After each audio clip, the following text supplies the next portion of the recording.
Dear students, welcome back to my channel.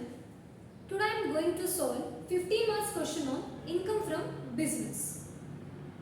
And this question was asked in 2018 BCom exam. Okay.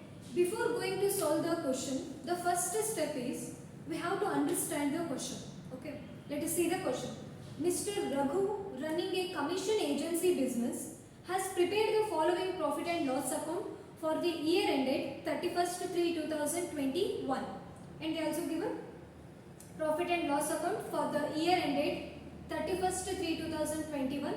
And you know what is profit and loss account. So profit and loss account usually in debit side expenses irutte, credit side incomes irutte. With profit and loss account they also given some additional information. Okay, so let us see. First one, salary includes 15,000 paid to the workers employed at home. Means ಇಲ್ಲಿ ಏನು salary ಕೊಟ್ಟಿದ್ದಾರೆ, profit and loss account ಅಲ್ಲಿ salary 1 lakh ಇದೆ. In this salary rupees 1 lakh, 15,000 paid to the workers who worked at home. ಈ 1 lakh ಅಲ್ಲಿ so you know what is salary. So ನಮ್ಮ business ಇದೆ ಅಂದ್ರೆ ಬಿಸ್ನೆಸ್ ಅಲ್ಲಿ ಎಂಪ್ಲಾಯೀಸ್ ನಾವು ಏನು ಮಾಡ್ತೇವೆ, ವರ್ಕ್ ಮಾಡ್ತಾರೆ, so we paid salary. So that is allowable. Salary is allowable expenses, but in this salary 15,000 paid to the worker who worked in home. So yeah, ನಾವು ಮನೇಲಿ ಏನು ಕೆಲಸ ಮಾಡ್ತಿರ್ತಾರೆ ಅವರಿಗೆ 15,000 ಪೇ ಮಾಡ್ತೀವಿ. So that's not relating to our business. You have to pay to the worker who worked at your home from your pocket only, not from our business. Okay, that 15,000 is disallowed. 1 lakh minus 15,000. Okay, 15,000 is disallowed expenses. Remaining amount is allowed. So this is the format. First, income while calculating income from house property. Sorry, income from business. Net profit. It's begin with net profit as per profit and loss account. Here they given, right? Net profit as per profit and loss account. Net profit is 1,50,000. Illinda start agutte. Don't take gross profit. Remember, usually students mistake ಮಾಡೋದು gross profit. Gross profit ಇನ್ನ ನಮ್ಮದು ಯಾವುದೇ ಥರದ್ದು expenses ಮತ್ತು ಇನ್ಕಮ್ಸ್ನ ಅದ್ರ ಜೊತೆ ಯಾವುದು effect ಆಗಿರೋದಿಲ್ಲ ಗ್ರಾಸ್ ಪ್ರಾಫಿಟ್ಗೆ. So after deducting all the expenses with incomes, after that we will get net profit. So net ಪ್ರಾಫಿಟಿಂದ ಸ್ಟಾರ್ಟ್ ಆಗುತ್ತೆ, ದಟ್ ಈಸ್ 1,50,000. ಸೊ ಈ 1,50,000 ಅಲ್ಲಿ ನೀವು ಏನನ್ನು ಆ್ಯಡ್ ಮಾಡ್ತೀವಿ, add all disallowed expenses and less exempted and taxable under other heads. Okay, those incomes which are taxable under other heads, idana less ಮಾಡ್ತೀವಿ, then we will get income from business. This is the format. In previous video we already discussed about meaning and format of income from business. So ಇದು ಈಸಿಯಾಗಿ ಅರ್ಥ ಆಗಬೇಕು ಅಂದರೆ so first ಯಾವ ವಿಡಿಯೋನ watch ಮಾಡಿ. Clear? So first salary 15,000 ಏನಿದೆ, that 15,000 is paid to the worker who worked at home. So 15,000 is disallowed. Okay, next rent. Rent is allowable expenses. So ನಮ್ಮ business ಇದೆ, we obviously we pay rent to the building. So rent ಅನ್ನು pay ಮಾಡ್ತೀವಿ. Then household expenses. You know household expenses is personal. It's not relating to our business. So household expenses is disallowed. Then legal expenses. Allow legal expenses. There is a additional information. Legal expenses include rupees 3,000 paid to the lawyer in connection with personal case. So legal expenses, the legal expenses 10,000. In this 10,000, 3,000 is paid to the lawyer in connection with our personal case. If 15,000 legal expenses ಏನಿದೆ, in 10,000, in this 10,000, 3,000 ನಾವು ನಮ್ಮ personal case ಮಾಡಿರುವಂಥ ಲಾಯರ್ಗೆ pay ಮಾಡಿದ್ವಿ. ನಮ್ಮ personal case ಕೂಡ ಅವ್ರು deal ಮಾಡಿದ್ದಾರೆ, so ಅವ್ರಿಗೆ 3,000 ಪೇ ಮಾಡಿದ್ವಿ. So that 3,000 the business person has to pay from his pocket only, right? Not from our business. So 3,000 is disallowed expenses. There is no connection with our business. ನಮ್ಮ business ಅಲ್ಲಿ business expenses ಮಾತ್ರ ಇರಬೇಕು, ನಿಮ್ಮ personal expenses ನ include ಮಾಡೋ ಹಾಗಿಲ್ಲ. So legal expenses 10,000 ಈ 10,000 ಅಲ್ಲಿ 3,000 ಏನು ಮಾಡಿದ್ದಾರೆ, ಲಾಯರ್ಗೆ ಪೇ ಮಾಡಿದ್ದಾರೆ. That 3,000 is personal. So that is disallowed expenses. So disallowed expenses ಅಂದರೆ ನಮ್ಮ ಬಿಸ್ನೆಸ್ಸಿಂದ ಅದು ಡಿಸಲ್ಲೌಡ್ ಆಗಿರುತ್ತೆ. ನಾವು ಬಿಸ್ನೆಸ್ಸಲ್ಲಿ ಅದನ್ನು ಡಿಡಕ್ಟ್ ಅಂದರೆ ಆ್ಯಡ್ ಮಾಡೋ, ನಮ್ಮ ಬಿಸ್ನೆಸ್ಸಿಗೂ ಆ ಪರ್ಸನಲ್ ಎಕ್ಸ್ಪೆನ್ಸಸ್ಗೂ ಯಾವುದೇ ಥರದ್ದು ಸಂಬಂಧ ಇರೋದಿಲ್ಲ. So next discount income tax so income tax is also disallowed. ನಾನು ಆಲ್ರೆಡಿ ಹೇಳಿದ್ದೀನಿ ಯಾವ್ಯಾವುದು ಡಿಸಲೋಡ್ ಎಕ್ಸ್ಪೆನ್ಸಸ್ ಅಂತ ಲಿಸ್ಟ್ ಹೇಳಿದ್ದೀನಿ. So income tax means is related to your income, personal income. Next discount allowed is allowable expenses. Discount allow ಮಾಡ್ತಿರಲ್ವಾ business ಅಂದರೆ. Then bad debts, obviously bad debts is also allowable. Bad debts ಇದೆಲ್ಲ common ಆಗಿರುತ್ತೆ. Then advertisement, bad debts ಅಂತ ಕೊಟ್ಟಿದ್ರೆ it is allowable. Reserve for bad debts or provision for bad debts ಅಂದರೆ it is anticipated, means imaginary expenses ಅಂತ consider ಮಾಡ್ತೀವಿ. So ಹಾಗಾಗಿ that is disallowable. Only bad debts ಇದ್ರೆ it is allowable expenses. Advertisement obviously it's allowable, business and advertise ಮಾಡ್ತಿರಲ್ವಾ, so business expenses. Donation to PM relief fund, so ಯಾವುದೇ ಥರದ್ದು donations ಆಗಿರ್ಬೋದು or any other charity, that is disallowed expenses. Office expenses, in this office expenses include ₹5,000 as contribution to staff welfare fund. So in office expenses 15,000 ಇದೆ. In this 15,000, 5,000 is contributed to the staff welfare fund. So 15,000 ಅಲ್ಲಿ 5,000 ನಾವು business person ಏನು ಮಾಡಿದ್ದಾರೆ, staff welfare ಫಂಡ್ಗೆ contribution ಮಾಡಿದ್ದಾರೆ. So staff ಅಂದರೆ ನಿಮಗೆ ಗೊತ್ತು, the persons who work for our business, right.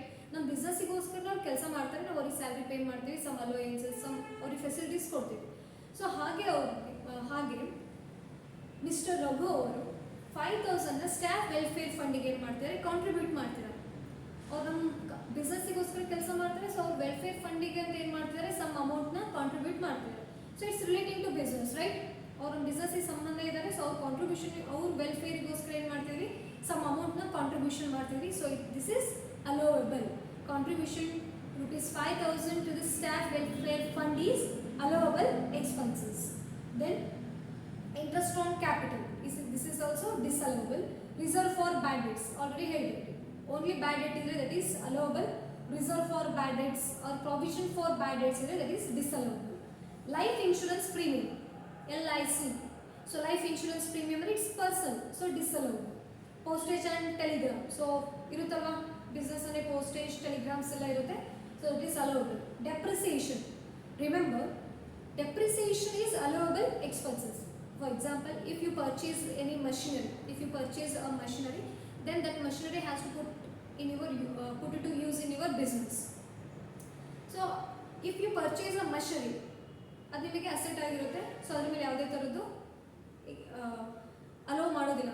Okay, if you purchase any asset ಅದ್ರ ಮೇಲೆ ಯಾವುದೇ ಥರದ್ದು ನಾವು ಅಲೋವಬಲ್ ಇರೋದಿಲ್ಲ. But depreciation on that asset, if you purchase a machinery, ಆ ಮಷಿನರಿ ಮೇಲೆ ನೀವು ಡೆಪ್ರಿಸಿಯೇಷನ್ ಹಾಕಿದರೆ that is allowable deduction or allowable expenses. So depreciation is allowable, but ಇದಕ್ಕೆ ಅಡ್ಜಸ್ಟ್ಮೆಂಟ್ ಕೊಟ್ಟಿದ್ದಾರೆ. Additional allowable depreciation is 18,000.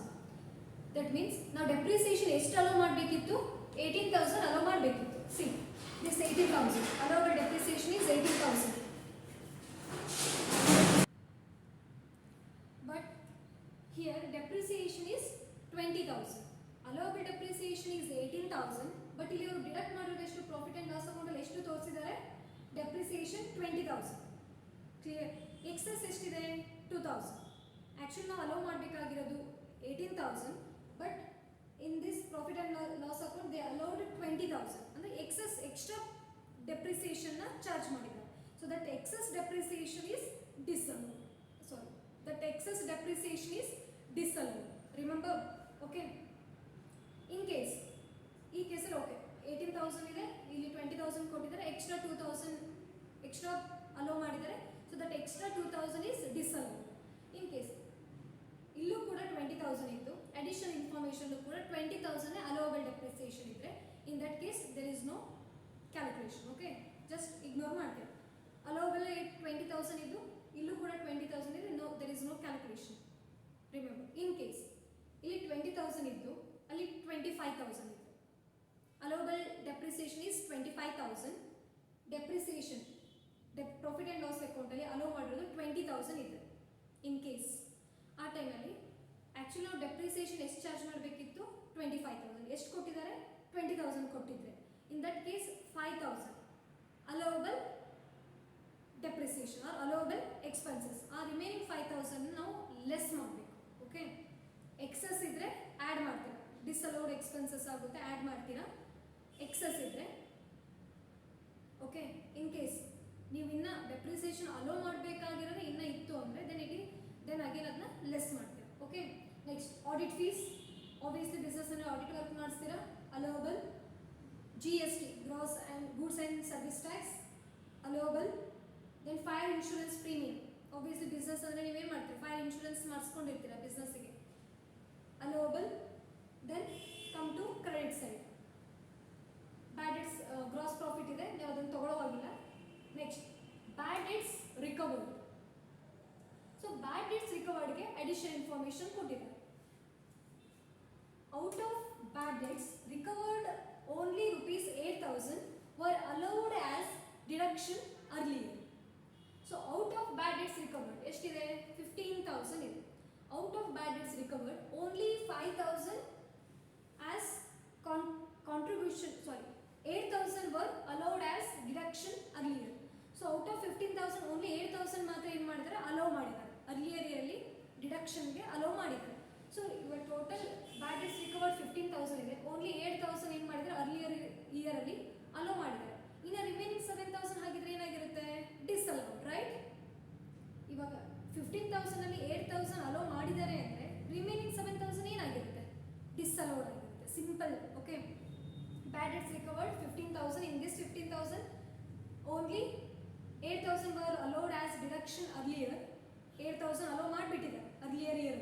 ಇನ್ನು ರಿಮೈನಿಂಗ್ 7,000 ಏನಾಗಿರುತ್ತೆ, disallowed ಆಗಿರುತ್ತೆ. That means bad debts recovered disallowed. Then bad debts recovered disallowed ಎಲ್ಲಿ ತೋರಿಸ್ತೀರಾ, this is exempted incomes. Okay, exempted incomes ಅಂಡರಲ್ಲಿ ತೋರಿಸ್ಬೇಕು. Then less ಮಾಡ್ತೀರಾ. Less exempted or taxable incomes ಅಂತ, taxable under other heads, ಅದರಲ್ಲಿ ಏನು ಮಾಡ್ತೀರಾ, ಬ್ಯಾಡ್ ಡೆಟ್ಸ್ ರಿಕವರ್ಡ್ ಡಿಸ್ಅಲೌಡ್ ಎಷ್ಟಿದೆ, 7,000. ಬಿಕಾಸ್ 15,000 8,000 ರಿಕವರಿ ಆಗಿಬಿಟ್ಟಿದೆ. ಇನ್ನು remaining 7,000 is ಡಿಸ್ಅಲೌಡ್. Bad debts recovered ಡಿಸ್ಅಲೌಡ್. Sometimes ಏನು ಮಾಡ್ತಾರೆ, ಇಲ್ಲೇ ಕೊಟ್ಟಿರ್ತಾರೆ ಡೈರೆಕ್ಟ್ ಆಗಿ ಎಷ್ಟು ಅಮೌಂಟ್ ಡಿಸ್ಅಲೌಡ್ ಆಗಿದೆ ಅಂತ. Like out of bad debts recovered 7,000 var ಡಿಸ್ಅಲೌಡ್ ಅಂತ ಕೊಟ್ಟರೆ 7,000 ಡೈರೆಕ್ಟಾಗಿ ತಗೋಬೇಕು, ನೋಡಬೇಕು ಕೇರ್ಫುಲ್ ಆಗಿ ಏನು ಕೊಟ್ಟಿದ್ದಾರೆ ಅಂತ. So out of bad debts recovered ಅಂದರೆ ಔಟ್ ಆಫ್ ಅಂದರೆ ಎಷ್ಟಿದೆ, ಟೋಟಲ್ 15,000 ಇದೆ. ಈ out of bad debts recovered only 8,000 var allowed. Only 8,000 ಮಾತ್ರ ಅಲೋ ಮಾಡಿದ್ದಾರೆ. ನಮಗೆ ಅಲೋವಬಲ್ ಬೇಡ. ನಾವೇನು ಕನ್ಸಿಡರ್ ಮಾಡ್ತೀವಿ, ಬ್ಯಾಡ್ ಡೆಟ್ಸ್ ರಿಕವರ್ಡ್ ಡಿಸ್ಅಲೌಡ್ ಮಾತ್ರ. ಓಕೆ, ಸೊ 8,000 ಅಲೋ ಆಗಿದೆ ಅಂದರೆ 15,000 8,000 ಅಲೋ ಆಗಿದೆ. ಇನ್ನು ರಿಮೈನಿಂಗ್ 7,000 ಏನಾಗಿರುತ್ತೆ, ಡಿಸ್ಅಲೌಡ್ ಆಗಿರುತ್ತೆ. ಸೊ ಬ್ಯಾಡ್ ಡೆಟ್ಸ್ ರಿಕವರ್ಡ್ ಡಿಸ್ಅಲೌಡ್ ಏನು ಮಾಡ್ತೀರಾ, ಅದನ್ನು ಎಕ್ಸಮ್ಟೆಡ್ ಇನ್ಕಮ್ಸ್ ಅಂಡರಲ್ಲಿ ಡಿಡಕ್ಟ್ ಮಾಡ್ತೀರಾ. Next dividend on shares, rent of building. So dividend on share it is a income from other sources ಅಲ್ಲಿ ತೋರಿಸ್ಬೇಕು. ಇಲ್ಲಿ ತೋರಿಸಿದ್ದಾರೆ, ನಮ್ಮ ಬಿಸ್ನೆಸ್ಸಿಗೆ ಅದಕ್ಕೂ ಸಂಬಂಧ ಇಲ್ಲ. ಡಿವಿಡೆಂಡ್ ಆನ್ ಶೇರ್ಸ್ ಎಲ್ಲಿ ತೋರಿಸ್ತೀರಾ, ಅದರ್ ಸೋರ್ಸ್ ಸೈಡಲ್ಲಿ ತೋರಿಸ್ಬೇಕು. Then rent of building it's taxable under income from house property. Interest on debentures again it's taxable under income from other sources. Long term capital gains it is taxable under capital gain head. So ಇದು 4 items ಇದೆ, it is taxable under other heads. But ಬಿಸ್ನೆಸ್ಸಲ್ಲಿ ಕೊಟ್ಟಿದ್ದಾರೆ, ನಮ್ಮ ಬಿಸ್ನೆಸ್ಗೂ ಇದಕ್ಕೂ ಸಂಬಂಧ ಇಲ್ಲ. Business incomes ಅಲ್ಲದೆ ಇರೋದನ್ನ ಏನು ಮಾಡಬೇಕು, ಲೆಸ್ ಮಾಡಬೇಕು. ಎಕ್ಸಮ್ಟೆಡ್ ಮತ್ತು ಯಾವ ಇನ್ಕಮ್ಗಳು ನಮ್ಮ ಬಿಸ್ನೆಸ್ ಇನ್ಕಮ್ ಆಗಿರೋದಿಲ್ಲ, those incomes and exempted incomes we have to deduct. Okay, so deduct ಮಾಡಬೇಕು. ಇದು 4 ಐಟಮ್ಸ್ ಏನು ಮಾಡ್ತೀರಾ, ಡಿಡಕ್ಟ್ ಮಾಡ್ತೀರಾ. So this is the actual question. Okay, let us see the solution. And the solution is, so ನಾನು already ಕ್ವಶನ್ನ ಡೀಟೇಲ್ಡಾಗಿ explain ಮಾಡಿದ್ದೀನಿ. First step ಏನಂದರೆ ನೀಟಾಗಿ ಫಸ್ಟ್ ಕ್ವಶನ್ ಅರ್ಥ ಮಾಡ್ಕೋಬೇಕು. ನಿಮಗೆ ಕ್ವಶನ್ ಅರ್ಥ ಆಯಿತು ಅಂದರೆ 90% ಪ್ರಾಬ್ಲಮ್ ಸಾಲ್ವ್ ಆದಂಗೆ. ಓಕೆ, ನಾನು ಆಲ್ರೆಡಿ ಕ್ವಶನ್ ಎಕ್ಸ್ಪ್ಲೈನ್ ಮಾಡಿದ್ದೀನಿ. So next solution, computation of income from business of mister Raghu. So this is the format, sources of income and rupees. So income from business format start ಆಗೋದೆ net profit as per profit and loss account. Net profit as per profit and loss account is 1,50,000. For this 1,50,000 net profit ಏನು ಮಾಡ್ತೀರಾ, add disallowed expenses. ಯಾವ್ಯಾವ್ದೆಲ್ಲ disallowed expenses ಇದೆ ಅದನ್ನೆಲ್ಲ ಏನು ಮಾಡಬೇಕು, add ಮಾಡಬೇಕು. Salary total 1,00,000 ಇತ್ತು, ಬಟ್ ಅದರಲ್ಲಿ 15,000ನ ಪೇ ಮಾಡಿದ್ದು the paid to the worker who worked at home. ಮನೇಲಿ ಕೆಲಸ ಮಾಡಿರೋರಿಗೆ 15,000 ಪೇ ಮಾಡಿದ್ವಿ. So that is ಡಿಸ್ಅಲೌಡ್.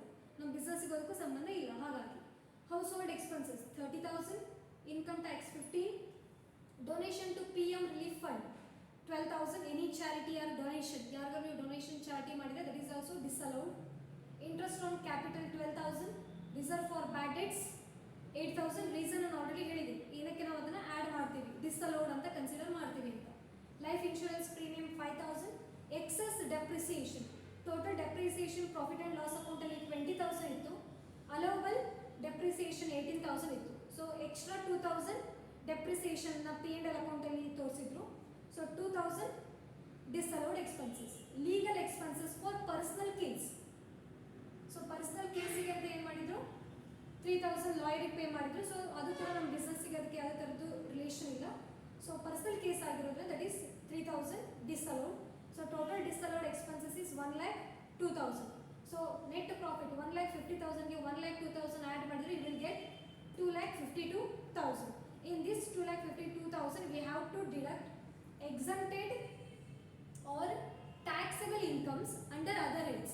ಯಾವುದೆಲ್ಲ ಇನ್ಕಮ್ಸ್ಗಳು ಎಕ್ಸಮ್ಟೆಡ್ ಇದೆ ಫ್ರಮ್ ಟ್ಯಾಕ್ಸ್, ಯಾವುದೆಲ್ಲ ಇನ್ಕಮ್ಸ್ಗಳು ಎಕ್ಸಮ್ಟೆಡ್ ಇರುತ್ತೆ, then those incomes which are taxable under other heads. ಈ ಥರದ ಇನ್ಕಮ್ಗಳನ್ನ ಏನು ಮಾಡಬೇಕು, ಡಿಡಕ್ಟ್ ಮಾಡಬೇಕು, ಮೀನ್ಸ್ ಲೆಸ್ ಮಾಡ್ತೀರಾ. In that first one bad debts recovered.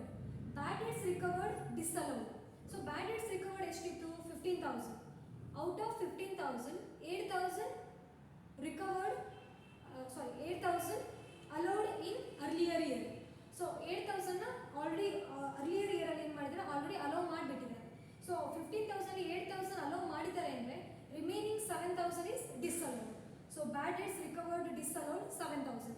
ನಾವಿಲ್ಲಿ ಅಲೋ ಆಗಿರೋದನ್ನ ತಗೊಳ್ಳೋ ಹಾಗಿಲ್ಲ. ಬ್ಯಾಡ್ ಡೆಟ್ಸ್ ರಿಕವರ್ಡ್ ಅಲೋಡ್ ಅಂತ ಕೊಟ್ಟರೆ ಅದನ್ನು ನಾವು ಕನ್ಸಿಡರ್ ಮಾಡೋದು, that is allowed. Okay, bad debts recovered disallowed ಮಾತ್ರ ಏನಾಗಿರುತ್ತೆ, ಎಕ್ಸಮ್ಟೆಡ್ ಇನ್ಕಮ್ಸ್ ಅಂಡರಲ್ಲಿ ಬರುತ್ತೆ. So next dividend on shares 10,000.